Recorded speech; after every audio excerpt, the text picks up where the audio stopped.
દિવાળી પૂર્વે જ દાદા સરકારની મહત્વની ભેટ ફિક્સ પેના કર્મચારીઓને પેન્શનને લઈ મોટી રાહત 2005 પૂર્વે જોડાયેલા કર્મચારી હવે જૂની પેન્શન સ્કીમમાં 2005 પૂર્વે પસંદગી થઈ પણ જોડાયા મોડા તેમનો પણ સમાવેશ અંદાજિત 60,000 કર્મચારીઓને જૂની પેન્શન સ્કીમમાં સમાવેશ સાતમા પગાર પંચ મુજબ તમામ લાભ પણ મળવાપાત્ર સરકાર અને ભૂપેન્દ્રભાઈએ કેટલીક બાબતોનો નિર્ણય લીધો છે અને નિર્ણય ખૂબ હિતકારી લગભગ 60,254 જેટલા કર્મચારીઓને સીધો ફાયદો થાય એ રીતનો લીધો છે, જેમાં 1/4/2005 પહેલા જે લોકો ફિક્સ પગાર નોકરીમાં લાગ્યા હતા એમની નિમણૂક અને હુકમના શરતો અનુસાર ફિક્સ પગારની સેવાઓ, નિવૃત્ત વિષયક લાભો તથા અન્ય લાભો માટે પાત્ર નહીં ગણાય એવો ઉલ્લેખ બહુ સ્પષ્ટ હતો.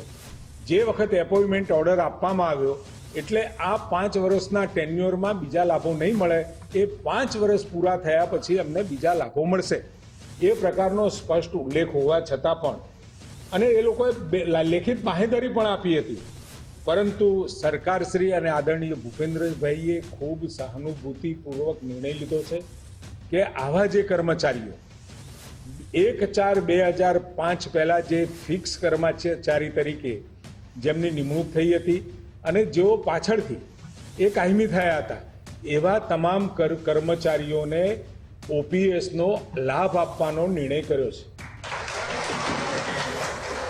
સાથે જે કર્મચારીઓ અગાઉ કોઈને કોઈ કારણસર પસંદગી પહેલા થઈ ગઈ હતી અને પસંદગી થયા પછી કોઈ વહીવટી કારણોસર કે બીજા કારણોસર એમની નિમણૂક નહોતી થઈ શકી એવા તમામ કર્મચારીઓને પણ આનો લાભ મળી રહ્યો છે. સરકારના હિતલક્ષી નિર્ણયથી કર્મચારીઓ આનંદો. કર્મચારીઓ માટે લીધેલા નિર્ણયથી ખુશીનું મોજું. ઓપીએસનો લાભ આપવાની જાહેરાતથી સરકારી કર્મચારીઓ ખુશ.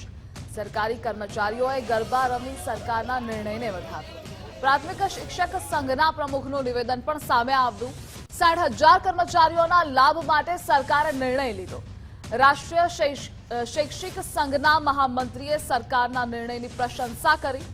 સરકારે અમારી વર્ષો જૂની માંગણીનો સ્વીકાર કર્યો. સરકાર તરફથી જલ્દી ઠરાવ થઈ જશે તેવી અમને આશા છે. 2005 પહેલાંના કર્મચારીઓને જ્યારે આપવા માટેનો નિર્ણય જાહેર કર્યો છે અને એમને ટૂંક સમયમાં ગયા ફેરે પણ ખૂબ જાહેરાત કર્યા પછી એને જે વહીવટી પ્રક્રિયાની પણ અમે ચર્ચાઓ કરી હતી કે નાણાં વિભાગમાં પછી આનો વિલંબ ના થાય અને ઝડપથી આ થાય, ત્યારે એને કીધું ટૂંક સમયમાં આ પત્ર માન્ય મંત્રીશ્રીની સૂચના છે અને ઝડપથી કરી દેવામાં આવશે. એટલે રાજ્યના 2,254,000ને આનો લાભ મળવાનો છે.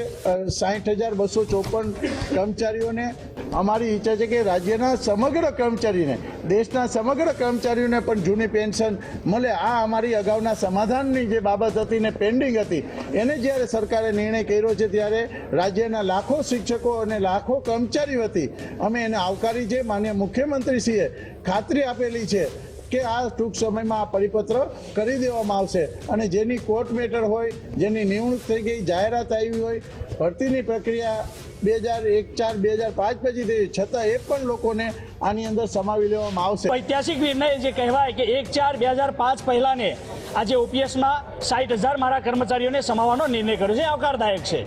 એ બદલ અખિલ ભારતીય રાષ્ટ્રીય શૈક્ષિક મહાસંઘ એમને આવકારે છે. જ્યારે 2019થી અખિલ ભારતીય રાષ્ટ્રીય શૈક્ષિક મહાસંઘ જ્યારે ઓપીએસ માટે તમામ મારા કર્મચારી 2005 પહેલાના હોય કે 2005 પછીના તમામ માટે જ્યારે લડત આપી રહ્યું હોય અને આજે 2005 પહેલાના જે ઠરાવ બાબતની જ્યારે વાત હોય ત્યારે અવારનવાર જે સત્યાગ્રહ સાવની મુકામે કે નાના મોટા આંદોલનો જે કર્યા હોય એ આંદોલનના ફળ સ્વરૂપે આજે સફળતાના સ્વરૂપે અમે આગળ વધી રહ્યા છીએ.